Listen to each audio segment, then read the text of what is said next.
Hello friends, welcome back ஸ்பெயினிஷான நண்பர்களே. இன்றைக்கி இந்த வீடியோவில் மிக மிக முக்கியமான ஒரு ராசி பலனை தான் பார்க்க போகிறோம். ஸோ என்ன ராசி பலனை பார்க்க போகிறோம் அப்படிங்கிறத ஃபஸ்ட்டு இன்ட்ரோவில் ஷேர் பண்ணுறேன், வாங்க பார்க்கலாம். 2026 4வது மாதமான ஏப்ரல் மாதத்தில் ஒரு அதிபயங்கரமான நாள் வரப்போகுது. அது என்றைக்கின்னு பார்த்தீங்கன்னா ஏப்ரலுடைய 14ஆம் நாள். அன்றைக்கி தமிழ் மாதம் சித்திரை மாதத்துடைய முதல் நாள். அதே போல் கிழமை செவ்வாய்க்கிழமை. அன்றைக்கி சூரிய பகவான் ஃபஸ்ட்டு ராசியான மேச ராசியில் பயணத்தை ஸ்டார்ட் பண்ணுவார். அந்த நாள் தான் தமிழர்களுடைய திருநாளாக சொல்லப்படுது. ஆமாங்க, அன்னைக்கு தமிழ் புத்தாண்டு என்று அழைக்கப்படக்கூடிய சிறப்பான நாள். இந்த புத்தாண்டு பிறக்கிறதுனால ஒவ்வொருவருக்குமே ஒவ்வொரு மாதிரி பலன் கிடைக்கும். அந்த ஆண்டு பலனை தெரிஞ்சு அதற்கேற்ப நம்ம நடந்துக்கும் போது கண்டிப்பாக நம்ம ராசிக்கு அதிர்ஷ்டமானது நம்ம தக்க வைத்து கொள்ளும். ஸோ நம்ம ஆண்டு பார்த்தீங்கன்னு வச்சுக்கோங்களேன், எப்படி அமைகிறது அப்படிங்கிறது கண்டிப்பாக நம்ம தெரிஞ்சுக்கிறது ரொம்ப முக்கியம். ஏன்னா அந்த ஆண்டு பலனை நம்ம தெரிஞ்சுக்கிட்டு அதற்கேற்ப தான் நம்ம சந்தோஷத்தை தக்க வைக்க முடியும். நிறைய பேர் என்ன நினைக்கிறோன்னா, இதெல்லாம் ஒரு விஷயமா அப்படின்னு நினச்சிட்டு கிடக்கிறோம். ஆனால் அப்படிலாம் கிடையாதுங்க. ஆண்டு பிறக்கும் போது அந்த ஆண்டு நமக்கு சாதகமாக இருக்கா பாதகமாக இருக்கா, எப்படி இருக்குது, உணவுக்கு பஞ்சம் எது வருமா, அப்படி பஞ்சம் வர மாதிரி இருந்தால் அதை தடுப்பதற்கு என்ன பண்ணும் அப்படிங்கிறத எல்லாமே நம்ம தெரிஞ்சுக்கணும். ஸோ அந்த வகையில் இந்த ஆண்டுக்குடைய பலனை தான் இப்போ நாம் பார்க்க போகிறோம். யாருக்கு பார்க்க போகிறோன்னா, விருச்சிக ராசிக்கு பார்க்க போகிறோம். ஸோ விருச்சிக ராசியில் பிறந்த நேயர்கள் இந்த ஒரு வீடியோவை ஃபுல்லாக பாருங்கள்.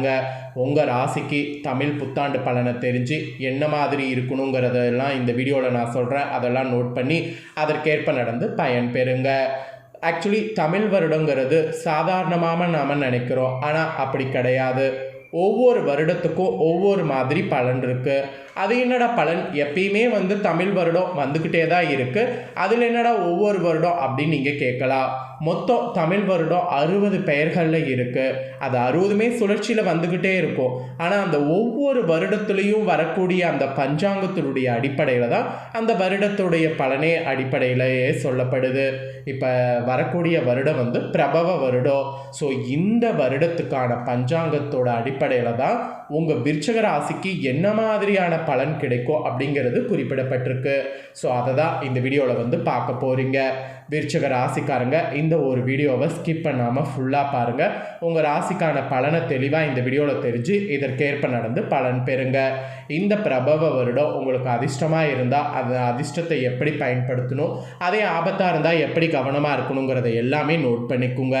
அதோடு பரிகாரமாக அதிர்ஷ்டத்தை பெறுவதற்கு இந்த வருடம் என்ன பண்ணும் அப்படிங்கிறதையும் சொல்ல போகிறேன். அதையும் இந்த வீடியோவில் தெரிஞ்சுக்குங்க. இந்த ஒரு வீடியோ பார்த்திங்கன்னா நிறைய விஷயங்களை நீங்கள் தெரிஞ்சு பயன் பெறலாம். உங்கள் ராசினருக்கு இந்த 2026 தமிழ் புத்தாண்டு பிரபவ வருடம் இப்படி தான் இருக்கும் என்பது குறிப்பிடப்படுது. இந்த விஷயங்கள்லாம் உங்கள் ராசினர் கவனமாக இருக்க வேண்டும். அதோடு உங்கள் ராசிக்கு இந்த தமிழ் புத்தாண்டு பிறந்ததுக்கு பின்னாடி தொழிலில் வளர்ச்சி இருக்குது, வேலை திருமணத்தில் மாற்றமும் இருக்குது. ஸோ என்ன மாதிரியான வளர்ச்சி, என்ன மாதிரியான மாற்றம், அதை எல்லாமே இந்த வீடியோவில் பார்க்கலாம் வாங்க. ஃபர்ஸ்ட் ஆஃப் ஆல், உங்கள் ராசியை சேர்ந்தவர்களுக்கு பிரபவ வருடம் உங்கள் ராசியில் 4வது இடம் இருக்குல்ல, அந்த சுகஸ்தானத்தில் பிறக்கிறது. 4வது இடத்துல சுகஸ்தானத்தில் பிறக்கிறது. இதனாலேயே எல்லா வகையிலையும் மேன்மையை தரக்கூடிய ஆண்டாக உங்களுக்கு அமையும். அது மட்டும் இல்லாமல் வசதிகள் இந்த ஆண்டு அதிகரிக்கும் என்று சொன்னால் மிகையாகாத உண்மை.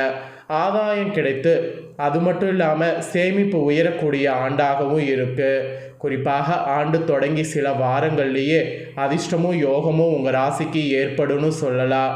எதிர்பார்த்ததை விட பெரிய பெரிய முன்னேற்றமோ தனலாபமோ அதிர்ஷ்டமோ உங்கள் ராசிக்கு உண்டாகும். இந்த ஆண்டு மிக சிறப்பாக இருக்கும். உங்கள் ராசிக்கு அந்த மாதிரி தான் கிரகநிலைகள் அமைஞ்சிருக்கு. உங்கள் ராசிக்காரங்களுக்கு இன்னும் டீப்பாக என்னெல்லாம் பலன் கிடைக்கும் அப்படிங்கிறத உங்களுக்கு சொல்கிறேன். என்னெல்லாம் பலன் கிடைக்கும் அப்படிங்கிறத இந்த வீடியோவில் தெரிஞ்சுக்குங்க. ஏன்னா டீப்பாக தெரிஞ்சுக்கிட்டால் ரொம்ப யூஸ்ஃபுல்லாக இருக்கும்ல. சரி வாங்க பார்க்கலாம். ஃபஸ்ட்டு உங்கள் ராசிக்கு தமிழ் புத்தாண்டு 2026 பொதுவாக என்ன நடக்கும் அப்படிங்கிற பொது பலனை சொல்கிறேன்.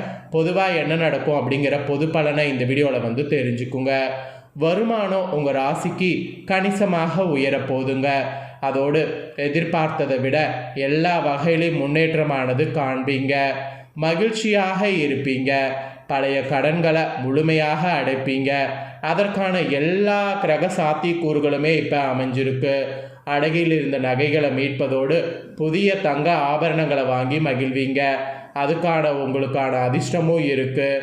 அதோடு திடீர் லாபம் வாழ்க்கையை வந்து உங்களுக்கு மாற்றும். அது மட்டும் இல்லாமல் ஜூன் மாதத்திலிருந்து அமோகமான காலமாக இருக்கும். மன அழுத்தம், வீண் சிந்தனைகள் குறையிறது, தெளிவு பெறுவது இந்த மாதிரியும் இருக்கும்.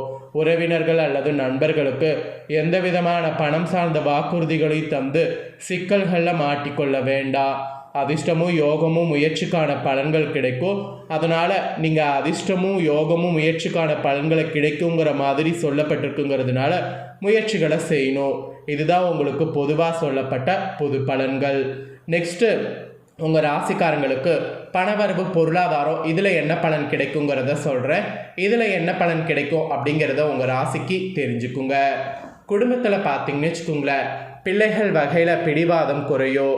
வசதி குறைந்த வீட்டிலிருந்து அனைத்து வசதிகளும் கொண்ட புதிய வீட்டிற்கு மாறுவீர்கள். வீடு வாங்கிறது, நிலம் வாங்கிறது இதுக்கான யோகம் ஏற்படும். இடமாற்றம் முன்னேற்றம் தரும். நீண்ட நாட்களாக தள்ளி போன சுபகாரியங்கள் இனி கைகூடும். இதில் ஒரு ஸ்பெஷல் என்னென்னா, குழந்தை இல்லாத தவித்த உங்கள் ராசிக்காரங்களுக்கு குழந்தை பாக்கியம் உண்டாகும். வெளிநாட்டில் நல்ல வேலை கிடைக்காம இருந்தவங்களுக்கு நல்ல வேலை கிடைக்கும். பிள்ளைகளால் உறவினர்கள் மத்தியில் உங்கள் மதிப்பு உயரும். சொத்துக்களால் ஆதாயம் ஏற்படும். இருந்தாலும் அப்பா மற்றும் அம்மாவின் உடல் ஆரோக்கியத்தில் பாதிப்பு வரலாம். மருத்துவ செலவு வரலாம். ஸோ அதனால் செலவுகள் வரலாங்கிறதுல மட்டும் கொஞ்சம் கவனமாக இருக்கணும். பொருளாதார பணவரவு பொறுத்த வரைக்கும் இப்படி தான் பலன். இதற்கேற்ப நடந்துக்குங்க. நெக்ஸ்ட்டு உங்கள் ராசிக்காரங்களுக்கு இந்த தமிழ் புத்தாண்டு 2026 திருமணம், குடும்பம், குழந்தை இதில் என்ன பலன் கிடைக்குங்கிறத சொல்கிறேன். இதில் என்ன பலன் கிடைக்குங்கிறத தெரிஞ்சுக்குங்க. குடும்பத்தில் பிள்ளைகளுடைய பிடிவாதம் குறையும். வசதி குறைந்த வீட்டிலிருந்து அனைத்து வசதிகளும் கொண்ட புதிய வீட்டிற்கு மாறுவீங்க. வீடு வாங்கிறது, நிலம் வாங்கிறது இந்த மாதிரிலாம் உங்களுக்கு நிறைய இருக்கும். ஆக்சுவலி இது வந்து உங்களுக்கு பண பொருளாதாரத்தில் எப்படியோ அந்த மாதிரி தான் வந்து சொல்லப்பட்டிருக்கு. பாதிப்புகள்லாம் வந்து குறைந்து அதிர்ஷ்டம் உங்களுக்கு பெருகும், அந்த மாதிரி தான் இருக்குது. அதுக்கப்புறம் உங்கள் ராசிக்காரங்களுக்கு வேலை, வியாபாரம், தொழில் இதில் என்ன பலன் கிடைக்குங்கிறத சொல்கிறேன். இதில் என்ன பலன் தமிழ் புத்தாண்டில் கிடைக்குங்கிறத உங்கள் ராசிக்கு தெரிஞ்சுக்குங்க. அலுவலகத்தில் அனைவரும் வியக்கும்படி சிறப்பாக செயல்படுவீங்க. நீண்ட நாள் எதிர்பார்த்த பதவி உயர்வு மற்றும் சம்பள உயர்வு கிடைக்கும். சந்தை நிலவரத்தை உயர்வு பற்றி நீங்கள் அறிந்து அதற்கப்புறம் செயல்படணும். அதோடு இரும்பு, கெமிக்கல், உணவு மற்றும் எண்ணெய் வகை தொழில்களில் நல்ல லாபம் கிடைக்கும். தொழிலை விரிவாக்கம் செய்யக்கூடிய புதிய கிளைகளை தொடங்கலாம். பெரிய லாபமும் தொழில் வளர்ச்சியும் புதிய ஆண்டில் ஏற்படும். ஆனால் கடின உழைப்பு தேவை. கூட்டு தொழிலில் கூட்டாளர் மற்றும் நிறுவன பங்குதாரர்களால் சில சங்கடங்கள் ஏற்படும். அதில் உங்கள் லாபம் பாதிக்கப்படக்கூடாது. அதனால் அனுபவம் வாய்ந்த புதிய வேலையாட்களை பணியில் அமர்த்துங்க. அது மட்டும் இல்லாமல் துணிந்து நம்பிக்கையோடு செயல்படுங்க. தொழில், வியாபாரம், உத்தியோகம் பொறுத்த வரைக்கும் ஆண்டில் இப்படிப்பட்ட பலன்கள் உங்களுக்கு கிடைக்குங்க. இது வரைக்கும் உங்களுக்கு ஆண்டில் என்னெல்லாம் பலன் கிடைக்குங்கிறத பார்த்தோம். இப்போ எதில் கவனமாக இருக்கணுங்கிறத சொல்ல போகிறேன். எதில் கவனமாக இருக்கணுங்கிறத மெயினாக வந்து தெரிஞ்சுக்குங்க. உடல் பருமன், அது சார்ந்த பாதிப்புகள் வரலாம். அதனால் அதில் கவனம் தேவை. பண விஷயத்தில் ஏமாற வாய்ப்பு இருக்குது. அதோடு கொடுக்கல் வாங்கலில் கண்டிப்பாக இருக்குது. அதனால் பண விஷயத்தில் ரொம்ப கவனமாக இருக்கணும். தூக்கமின்மை, முதுகுவலி, கண் எரிச்சல் போன்ற பிரச்சனைகள் வரலாம். அதனால் நல்லா தூங்குறதுக்கு என்ன பண்ணுமோ அதை பண்ணுங்க. உத்தியோகம், தொழிலில் பெரிய வளர்ச்சி இருந்தாலும் கடின உழைப்பு தேவை. கடின உழைப்பு இல்லைன்னா இதில் நல்ல பலன் கிடைக்காது. திடீர் மருத்துவ செலவும் உண்டாகும். அதனால் கையில் கொஞ்சம் காசு இருக்கிற மாதிரி பார்த்துக்குங்க. கவனமாக இருக்க வேண்டிய விஷயங்கள்னு பார்த்தீங்கன்னா இதெல்லாம் தான். நீங்கள் இந்த ஆண்டில் இந்த மாதிரி பெரிய பெரிய ஆபத்து வராமல் இருக்க பரிகாரமாக என்ன செய்யணும்னா, வராகி அம்மன் வழிபாடு செய்யணும். இந்த அம்மனை வழிபாடு செய்திங்கன்னா சின்ன சின்ன இன்னல்களையும் தீர்க்கும், பெரிய பெரிய இன்னல்களையும் தீர்க்கும். அதனால் இந்த அம்மனை வழிபாடு செய்ய மறக்காதீங்க. உங்களுக்கு இருக்கக்கூடிய ஒரே வழி இந்த அம்மனை வழிபாடு செய்கிறது தான். அதனால் இந்த அம்மனை வழிபாடு செய்து பலன் பெறுங்க. ஸோ இவ்வளோ நேரம் பார்த்தீங்கன்னு வச்சுக்கோங்களேன், உங்களுக்கான பலன்கள், பரிகாரங்கள் எல்லாமே இந்த வீடியோவில் ஷேர் பண்ணதை நீங்கள் தெரிஞ்சிருப்பீங்க. தெரிஞ்சதுக்கேற்ப நடந்து பயன் பெறுங்க. இதை நீங்கள் பார்த்தது போல் உங்கள் ஃப்ரெண்ட்ஸ் ஃபேமிலியில் இருக்கிறவங்க பார்த்து அவங்களும் பயன் பெறணும் அப்படின்னு நினச்சிங்கன்னா வீடியோ லைக் பண்ணி உங்கள் ஃப்ரெண்ட்ஸ் ஃபேமிலிக்கு ஷேர் பண்ணுங்கள். உங்கள் ஃப்ரெண்ட்ஸ் ஃபேமிலியில் இருக்கிறவங்களும் வீடியோ பார்க்கட்டும். அவங்களும் உங்களை போல் விருச்சிக ராசிக்காரங்களாக இருந்தாங்கன்னா இந்த தகவல்களை தெரிஞ்சு இதற்கேற்ப நடந்து பலன் பெறட்டும். ஸோ கண்டிப்பாக வீடியோ லைக் பண்ணி ஷேர் பண்ணுங்கள். உங்கள் ஃப்ரெண்ட்ஸ் ஃபேமிலியில் இருக்கிறவங்களும் பார்க்கட்டும். நெக்ஸ்ட்டு நம்ம சேனலில் நிறைய அப்டேட்டான வீடியோ வரும். அதை எல்லாமே உடனுக்குடனே தெரிந்து கொள்ள மறக்காமல் நம்ம சேனலை சப்ஸ்கிரைப் சப்ஸ்கிரைப் பண்ணுங்கள், கூட பெல் பண்ண ப்ரெஸ் பண்ணுங்கள். ஃபஸ்ட் டைம் பார்க்குறவங்க சப்ஸ்கிரைப் பண்ணி பெல் பண்ண ப்ரெஸ் பண்ணிட்டீங்கன்னா இனி நான் போகிற மற்ற அப்டேட்டான எல்லா வீடியோஸும் உடனுக்குடனே தெரிந்து கொள்ளலாம். ஸோ மறக்காமல் பண்ணுங்கள். நெக்ஸ்ட் இதே போல் சுவாரஸ்யமாக வேறொரு வீடியோவில் உங்களை சந்திக்கிறேன். சப்ஸ்கிரைப் பண்ணி சப்போர்ட் பண்ணுங்கள். நன்றி.